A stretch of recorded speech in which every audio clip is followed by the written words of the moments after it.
So మనం చెప్పుకుంటున్నట్టుగా different conversations different సిచ్యువేషన్స్లో ఎలా ఉంటాయి అనేది చూస్తున్నాము.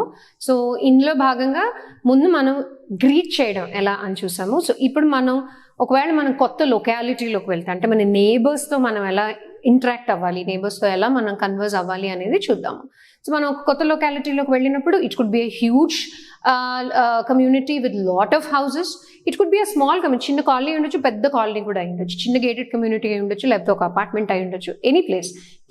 కొన్ని అంటే few houses, very very few houses ఉండొచ్చు, లార్జ్ నెంబర్ ఆఫ్ హౌసెస్ కూడా ఉండొచ్చు. So when you go to meet your next door neighbours అంటే చుట్టుపక్కల ఉండేవాళ్ళు, పక్కింటి వాళ్ళు, ఎదురింటి వాళ్ళు, మనం ఉండే ప్రాంతంలో చుట్టుపక్కల ఉండే వాళ్ళని అందరినీ నేబర్స్ అనే అంటారు.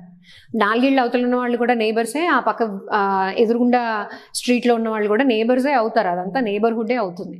Okay, so next door neighbours అంటే మన ఇమీడియట్ నేబర్స్, మనం కరెక్ట్గా మన పక్కింట్లో ఉన్నవాళ్ళు. So when we go to meet them, what are we suppose to say? ఇప్పుడు ఫ్యామిలీ వెళ్ళారు, హస్బెండ్ అండ్ వైఫ్ ఇద్దరు వెళ్ళారు అనుకోండి. So I'm Mark and this is my wife Mary, ఇలానే ఇంట్రడ్యూస్ చేసుకుంటారు కదా. ఓకే, వీఆర్ అంటే మనం ఫస్ట్ టైం వాళ్ళ ఇంటికి వెళ్ళినప్పుడు ఏం చెప్తాము? We are your next door neighbours, we've come to live next door, or we live down stairs from you.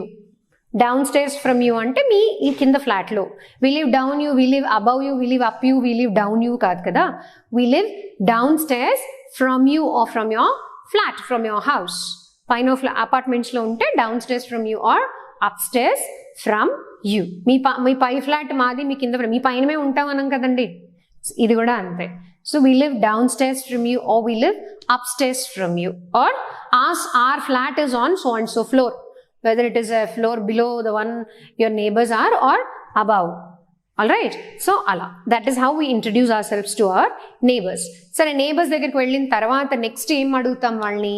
వాళ్ళు ఎన్ని రోజులుగా అంటే ఎంత సమయం అక్కడ, ఎన్ని రోజులుగా అక్కడ ఉన్నారు, ఎంత సమయం అక్కడ ఆ అపార్ట్మెంట్లోనో ఆ ఇంట్లోనో లేకపోతే ఆ విల్లాలోనో ఉన్నారని కదా అడుగుతాము. So what you ask? ఇంగ్లీష్లో అడగాలంటే how will you ask them? For how long have you been in this neighborhood? ఈ ప్రాంతంలో, ఈ neighborhoodలో, ఈ కాలనీలో మీరు ఎంత కాలంగా ఉంటున్నారు, ఇదే కదా మనం అడగాలి. For how long have you been in this neighborhood? From how much time కాదు, కాలం అని తెలుగులో అంటాం కాబట్టి టైం అని అడేస్తాం ఇంగ్లీష్లో. For how long అంటే కూడా అంతే. For how long have you been in this neighborhood అంటే మీరు ఎన్ని రోజుల నుంచి లేకపోతే ఎంతకాలం నుంచి ఇక్కడ ఉంటున్నారు అనే మీనింగే వస్తుంది. For how much time you are here అంటే అది wrong. Okay, so for how long have you been in this neighbourhood? పక్క వాళ్ళని అడుగుతున్నాం, మీరు ఎన్ని రోజులుగా ఇక్కడ ఉంటున్నారంటే మీరు ఎన్ని రోజులుగా ఇదే అపార్ట్మెంట్లో ఉంటున్నారు లేకపోతే ఈ కాలనీలో ఉంటున్నారు అని అడిగేటప్పుడు for how long you have been in this neighbourhood. వాళ్ళు ఎన్ని రోజులుగా అక్కడ ఉన్నారని తెలుసుకున్న తర్వాత ఏం చేస్తాము? వాళ్ళ గురించి ఇంకా తెలుసుకుంటాం. సేమ్ ఇందాక మనం చెప్పుకున్నట్టే, what do you do for a living, do you have any children, వాళ్ళకి పిల్లలు ఉన్నారా లేరా, సో దట్ ప్రాబ్లీ మీ పిల్లలు కూడా వాళ్ళతోనే స్కూల్కి వెళ్ళొచ్చు అనుకోవచ్చు, అదే స్కూల్లో జాయిన్ అవ్వచ్చు అను. So do you have any children అను. You can ask them, you can invite them over to tea. Invite them to tea అంటే మీ ఇంటికి వాళ్ళని టీ కోసం పిలవచ్చు. You can invite them for a tea party, you can invite them for a dinner. Introductory parties జరుగుతాయి, they introduce each other. వాళ్ళు మీకు తెలిసిన వాళ్ళని ఇంకో నలుగురిని తీసుకుని, లేకపోతే మీకు తెలిసిన ఇప్పుడు పై ఫ్లాట్, మేము కింద ఫ్లాట్లో ఉంటామని చెప్పారు కదా ఇందాక, we are down stairs from you అన్నారు. సో ఆ పైన ఉన్న వాళ్ళని, the people who are up stairs from them, they can also be invited to tea. Usually conversations, formal conversations happen over tea and coffee. So you invite them to tea or coffee, whatever is their preference of the guests. వాళ్ళు guest అయినప్పుడు మనం ఏమవుతాము? We are the hosts. మనం party host చేస్తున్నాం. We are introducing ourselves to the neighbors. So we are hosting the party and our neighbors become our guests. So you invite them over to tea or to dinner, or if it is a huge mansion that you have purchased, you can purchase a huge mansion. So akkada garden unte, you invite them for a barbecue. Okay, so there are different ways of interacting with your neighbors. Neighbors తో interact అయిన తర్వాత ఇందాక మనం వాళ్ళని అడిగాం, do you have any children అని. Suppose the neighbor says no, I don't have any children, or if he says yes, we have 2 children. Okay, అప్పుడు next question ఏం అడుగుతాము?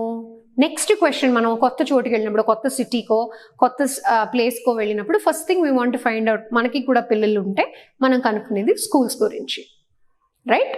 So what do we ask them? Are there any good schools around here అంటే ఈ చుట్టుపక్కల ఏమైనా మంచి schools ఉన్నాయా? Are there any good schools around here? Okay, US లాంటి కంట్రీస్లో లేకపోతే యూకే లాంటి వెస్టర్న్ కంట్రీస్లో public education is given most priority. అంటే అక్కడ గవర్నమెంట్ రన్ చేసే స్కూల్స్కి ఎక్కువ ప్రయారిటీ ఇస్తారు, ప్రైవేట్ రన్ స్కూల్స్ తక్కువ ఉంటాయి అండ్ కాస్ట్ ఎక్కువ, చాలా కాస్ట్లీ ఆ schools, expensive schools.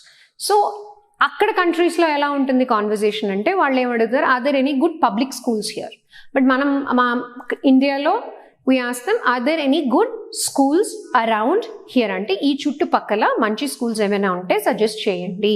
or to which school do your children go to, ఇలా కూడా అడగచ్చు. మీ పిల్లలు ఏ స్కూల్కి వెళ్తారు, to which school do your kids go or to which school do your children go, ఇలా అడిగితే మనకి డిఫరెంట్ స్కూల్స్ పేర్లు వస్తాయి. And when are you asking them, either you're asking them, మనం వాళ్ళని కలిసినప్పుడు పర్సనల్గా ఫస్ట్ టైం కలిసినప్పుడు అడగచ్చు, వాళ్ళు మన ఇంటికి డిన్నర్కి వచ్చినప్పుడు అడగచ్చు, ఇంకేదైనా వేరే సందర్భంలో కూడా అడగచ్చు. ఎందుకంటే ఒక నేబర్హుడ్కి కొత్తగా మనం షిఫ్ట్ అయిన తర్వాత నేబర్స్ని కలిసిన తర్వాత మనం స్కూల్స్ గురించి రీసెర్చ్ మొదలు పెడతాం, స్కూల్ వెతకడం మొదలు పెడతాం, వాటి కోసం వేట మొదలు పెడతాం.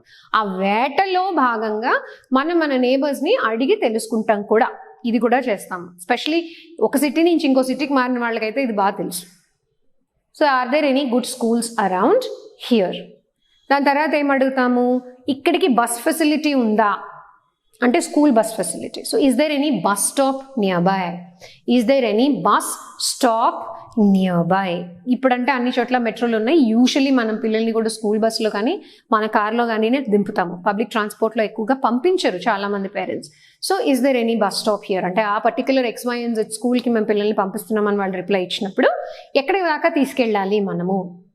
So is there any bus stop అంటే వాళ్ళు ఏం చెప్తారు, no the school provides a pickup and drop facility. అంటే school door pickup door drop facilities అంటే మన గుమ్మంలో కనుక బస్ కానీ వ్యాన్ కానీ వస్తే వాళ్ళు చెప్పే సమాధానం, the school provides for a door pickup and door drop facility. అంటే మన గుమ్మంలోకే వ్యాన్ వచ్చి పిల్లల్ని పికప్ చేసుకుని పిల్లల్ని డ్రాప్ చేసి వెళ్తుంది. లేకపోతే వాళ్ళు ఇంకో మాట చెప్పొచ్చు, yes we have to go to the nearby station or nearby, అక్కడ ఏదో గుర్తుంటుంది కదా అక్కడికి వెళ్ళాలి, nearby park, you have to go to the park in the neighbourhood, that is the nearest bus stop అని వాళ్ళు గుర్తులు చెప్తారు మనకి. So is there a nearby bus stop, is there a bus stop nearby, first one. లేదు school వాళ్ళు door pickup door drop ఇస్తారు అంటే no the school gives a door pickup and a door drop. కొంతమంది school అదే లొకాలిటీలో join చేస్తారు, అంటే వాళ్ళు ఉన్న లొకాలిటీలో మంచి స్కూల్ ఉంది అంటే అక్కడే జాయిన్ చేస్తారు. సో అప్పుడు ఏం చెప్తారు, how do your children go to school అని అంటే what will they say, children walk by to the school. School దగ్గరలో ఉంటే నడిచి వెళ్ళిపోతారు పిల్లలు, they go to school by walk or they go to school on foot. Last time అనుకున్నాం by అంటే agent ఉంటే బై అని, మన కాళ్ళ మీద మనం నడిచి వెళ్తే we go on foot. So children go to school on foot or they go by walk. తర్వాత ఇంకో క్వశ్చన్ ఏముంటుంది, మీరు ఒకవేళ స్కూల్ బస్లో పంపించాలనుకున్నారు అనుకోండి, ఇందాక మనం అనుకున్నట్టుగా స్కూల్ బస్లో పంపించాలనుకుంటే నెక్స్ట్ డౌట్ వస్తుంది మనకి, 8:15కి నా బస్ వచ్చేది అనుకుంటాం. So what time does the school bus arrive, what time does the school bus arrive. There is a difference when we use the word arrive and come. Arrive అనే word ని and arrive అనే పదాన్ని మనం basic గా వాడేది బస్సులకి ట్రైన్లకి. Come అనేది మనుషులకి వాడతాం. What time did you come to the office today? Or what time do you have to leave for work today? Okay, leave, come. So come అనేది మనుషుల్ని రావడాన్ని కమ్ అంటారు. అదే ట్రైన్ కానీ బస్ కానీ, మన ట్రైన్ రైల్వే స్టేషన్లో చాలాసార్లు వినుంటామే, అరైవల్ డిపార్చర్ చార్ట్ ఉంటుంది, right? Arrival time departure time అని. సో అరైవ్ అనేది ట్రైన్లకి బస్సులకి వాడము, ట్రైన్లకి బస్సులకి వాడతాము. కమ్ అనేది వాడము. కమ్ అంటే ఆటోమేటిక్గా న్యాచురల్గా వచ్చేదాన్ని కమ్ అంటారు. Monsoons arrive, okay. అలాగే train arrives, bus arrives. So we cannot say what time does the bus come in the morning, దాని అంతటా రాదు కదా. ఎవరైనా ఒక డ్రైవర్ ఉంటేనే బస్సు కానీ కార్ కానీ ఇంకేదైనా కానీ అరైవ్ అవుతుంది, వస్తుంది. So what time does the bus arrive or what is the arrival time of the bus, van, whatever. Okay, what is the arrival time కానీ, లేకపోతే what time does the bus arrive. So the bus arrives at 8:15 in the morning. ఇది answer. సో దానికి మళ్ళీ మనకి doubt వస్తుంది, what if we miss the bus in the morning? What if we miss the bus అంటే మనం bus catch చేయలేకపోతే, what if we miss the bus in the morning. And మనం పిల్లల్ని డ్రాప్ చేయడానికి కదా ఈ క్వశ్చన్లన్నీ వేస్తున్నాం వాళ్ళకి. సో వాళ్ళ ఆన్సర్ చెప్తారు. You can drop children to school directly. If you miss the bus you can drop children to school directly. కొన్ని స్కూల్స్లో పర్మిషన్ ఉండదు, కొన్ని స్కూల్స్లో పర్మిషన్ ఉంటుంది. సో అలా మనం అడుగుతున్నాం అనమాట. బస్ మిస్ అవుతే ఏమవుతుంది, తీసుకెళ్ళి దిగబెట్టచ్చా మనము? వాళ్ళకి తెలిస్తే తీసుకెళ్ళి దిగబెట్టచ్చు అని చెప్తారు. లేకపోతే ఏమంటారు, స్కూల్లో కనుక్కోండి. దాన్ని ఇంగ్లీష్లో ఎలా అనాలి? I'm not sure, you can check with the school. I'm not sure, you can check with the school. So ఇలా కొనసాగుతుంది అనమాట. ఇది ఒక direction of conversation with regard to finding out about a good school for your children.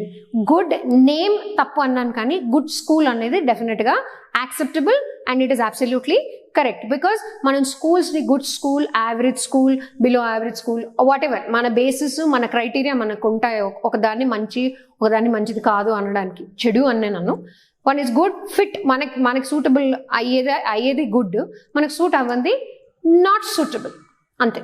We cannot label anything as good and bad. ఎందుకంటే good and bad అనేది చాలా subjective అనమాట. మనిషికి మధ్యలో ఎంత వ్యత్యాసం ఉంటుందో, ఒక మనిషి ఆలోచనలకి ఇంకో మనిషి ఆలోచనలకి ఎంత వ్యత్యాసం ఉంటుందో, గుడ్ బ్యాడ్ అని 2 పదాలు మనం వాడినప్పుడు వాటిల్లో కూడా అంతే వ్యత్యాసం ఉంటుంది. వాటిల్లో అంత సబ్జెక్టివిటీ ఉంటుంది. What you like I may not like. So మీకు మంచి అనిపించింది నాకు మంచి అనిపించవచ్చు కూడా. ఓకే, అలాగే మీకు ఇది చెడు, ఇది మంచిది కాదు అనిపించడంతో నేను సమ్మతించకపోవచ్చు. I may not agree with everything that you find not good and I may agree when you say something is good. So there is a difference. దీన్ని సబ్జెక్టివ్ థింకింగ్ అంటారు. మనం ఒక ఒపీనియన్కి వచ్చినప్పుడు, ఒక వస్తువుని కానీ, ఒక సిచ్యువేషన్ని కానీ, ఒక మనిషిని కానీ మనం కంక్లూడ్ చేసుకున్నప్పుడు దాన్ని సబ్జెక్టివ్ థింకింగ్ అంటారు. సబ్జెక్టివ్ అంటే మనకి పర్సనల్. సో ఒకటి గుడ్, ఒకటి బ్యాడ్ అని మనం డిసైడ్ చేసినప్పుడు good and bad are relative and subjective terms. Broad సెన్స్లో గుడ్, బ్రాడ్ సెన్స్లో బ్యాడ్ అంటే ఓకే, అండర్స్టాండబుల్. కానీ ఒక పర్టిక్యులర్ ఐటమ్ గురించి, మనం స్కూల్ గురించి మాట్లాడుతున్నాము. సో ఒక స్కూల్ గురించి మనం మాట్లాడినప్పుడు మీకు ఈ స్కూల్, మీ క్రైటీరియా, మీ లిస్టు, మీ కండిషన్స్ మీకు ఉండొచ్చు. పక్కవాడి కండిషన్స్, పక్కవాడి లిస్టు, పక్కవాడి క్రైటీరియా వాళ్ళకి ఉండొచ్చు. వాళ్ళు దేనికి టిక్ మార్క్ పెడతారో అన్నిటికీ మీరు టిక్ మార్క్ పెట్టక్కర్లేదు. వాళ్ళు క్రాస్ పెట్టిందంతా మీకు అప్లికబుల్ కాదని మీరు అనుకోవచ్చు. సో అలాగని what is a good school, what is a bad school, that's okay, that's allowed. But good name and bad name definitely not allowed in spoken English.